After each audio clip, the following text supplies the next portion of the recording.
Patok tengah. Oh. Nah, itu ada kolam itu. Yang dekat listrik itu kan? Ah. Dalam itu boleh dipotong nanti ya. Itu. Oh, yang di Semin itu, Pak. Nah, dalamnya itu jadi titik tengah Pulau Kalimantan itu Istana Mukarramah. Oh iya. Banyak orang tidak tahu.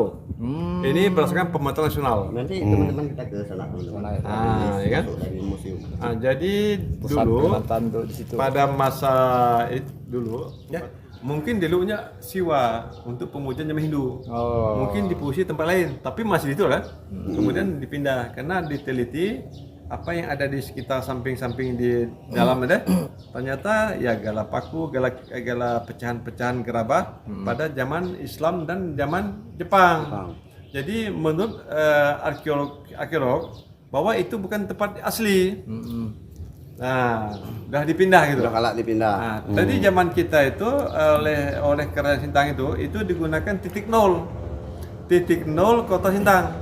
Jadi hitung titik 0 kilometer 0 itu. Nah, jadi kalau ke seberang itu 1 kilometer. Begitu. Nah, jadi itu titik 0 jantung kota Sintang, Batu Gunung itu. Nah, itu Pak. Jantung. Oh, gitu.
Ada lokasi di Kecamatan Sepau.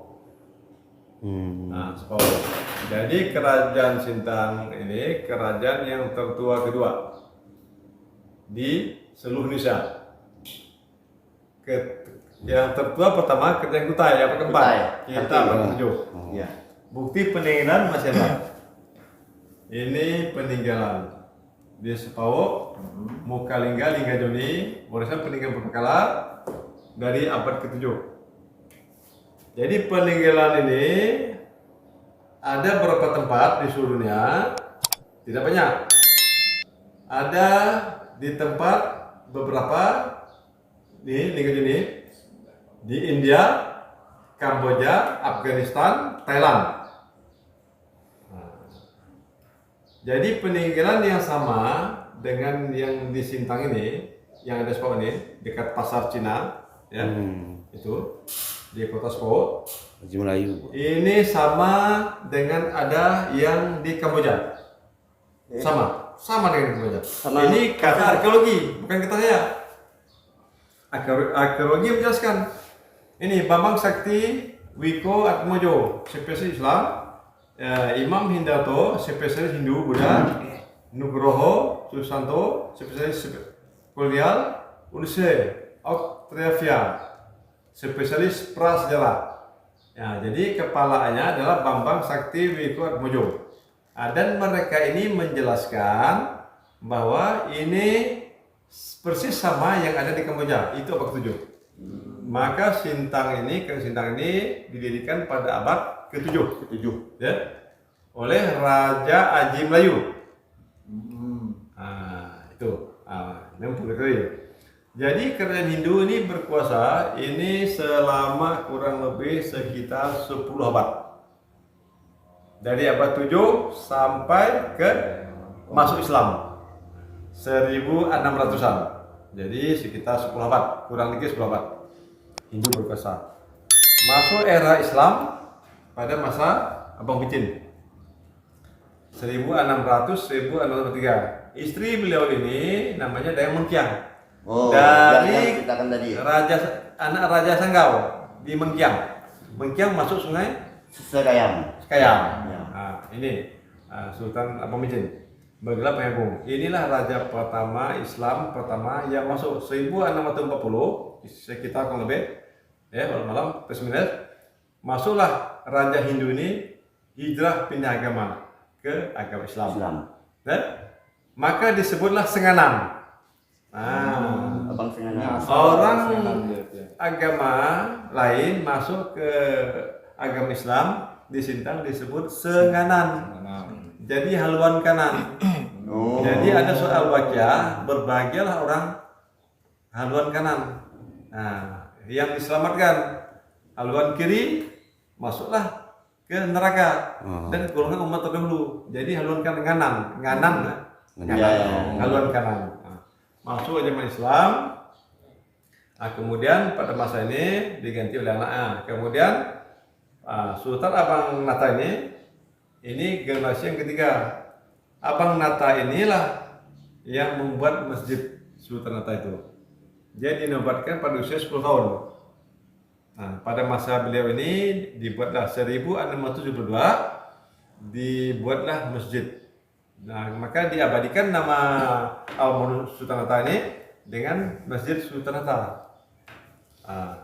Nama lengkapnya Sultan Nata Muhammad Samsudin Saidul Khairiwaddin Ibnu Mangkunegara Milik, Raja Islam yang ketiga.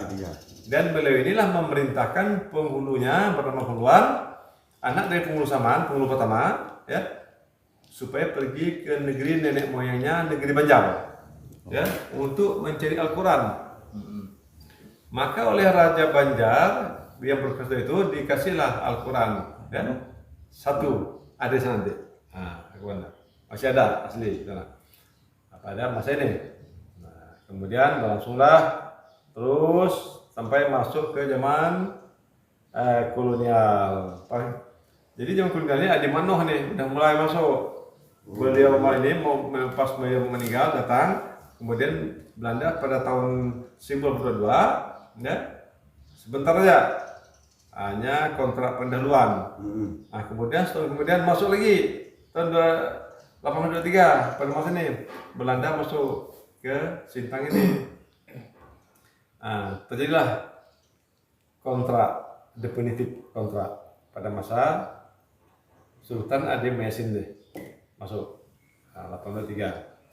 Nah, kemudian digantilah oleh Abdul Rashid. Nah, Sintang dah masa-masa ini udah mulai bergejolak. Pangeran Kuning, Pangeran Muda, Pangeran Detail atau Idris mulai keadaan tidak suka dengan pemerintahan Belanda, sehingga timbullah di sana sini gejolak-gejolak perang gerilya pada masa Belanda berkuasa ini oleh para pangeran. Jadi satu sisi raja dekat dengan Belanda, penebar, di satu sisi keluarga raja, saudara raja dan pangeran lain itu bermusuhan, jadi oposisi Belanda. Nah, jadi sehingga Belanda mengatakan pengen Sintang ini pengen kuning macam dan lain itu versi Belanda mengatakan mereka itu pembangkang. Nah, tapi kalau kita tidak, kalau kita mengatakan ini pahlawan, pahlawan gitu kan. Nah, jadi Al-Quran tadi yang diberi Sultan Banjar ini tertuang dalam manuskrip ini, dalam salinan naskah kuno ini zaman Idris.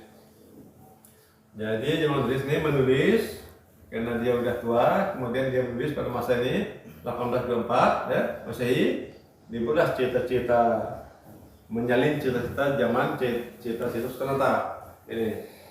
Nah, sebelum beliau ditangkap tahun 1897 beliau ini atau Idris ini ya itu ditangkap oleh Belanda, kemudian diasingkan ke Karawang ke Jawa Barat. Nah, kami dah beliau di sana tuh dengan anak raja, anak raja daripada Sunda, tanah Pasundan. lahirlah juriatnya, ya salah satu Umar Wirahdi Kusuma, wakil presiden Republik Indonesia zaman era Soeharto. Nah, itu juriat daripada pengen tulis Kusuma Negara Ibnu almarhum Raden Mangku Mahmud. Nah, menteri lagi sedang ini. Ini yang mengaku ini memang Umar Wirahdi Kusuma, bukan kita. Beliau mengatakan iya betul, nenek moyangnya dari Sintang gitu. Waktu masa itu kan. Beliau sendiri yang mengakui ya. Oke, dengan mereka tadi Muhammad Sulaiman, ya punya kakek kita lah kan, datang ke sana kan, ketemu sama mereka. Nah di sini beliau menulis di sini di dalam tulisan beliau bahwa memerintahkan penghulu ya supaya pergi ke nenek moyangnya Banjar, sehingga di sana dapatlah satu Al-Quran ya. Nah, di sini dituangkan semuanya. Jadi ini ada ini ya karena baginda kuat percaya kepada Islam, baginda perintahkan. Jadi Sonata perintahkan penguluannya untuk pergi ke negeri nenek moyangnya untuk buat mencari Al-Quran, karena Sintang belum ada Al-Quran tuh, belum ada. Jadi pergilah penguluan selama 3 bulan ke negeri moyangnya Banjar, oleh Sultan Banjar ya, maka dia pulang bawa satu Al-Quran yang sudah disalin, dikirim oleh Sultan Banjar. Oh iya. Langsung beliau duluan nih bersama-sama sultan-sultan yang tamat agama mengajar orang-orang di Sintang ini tentang mengajar Al-Quran, mengajar ngaji macam ini jelas ya. Ini udah masuk zaman era Islam nih, Islam udah masuk. Jadi kan di sini Hindu, di sini dikit zaman kolonial, kemudian masuk zaman Islam. Nah, ini jelas. Nah ini tentang burung Garuda. Burung Garuda. Garuda. Nah,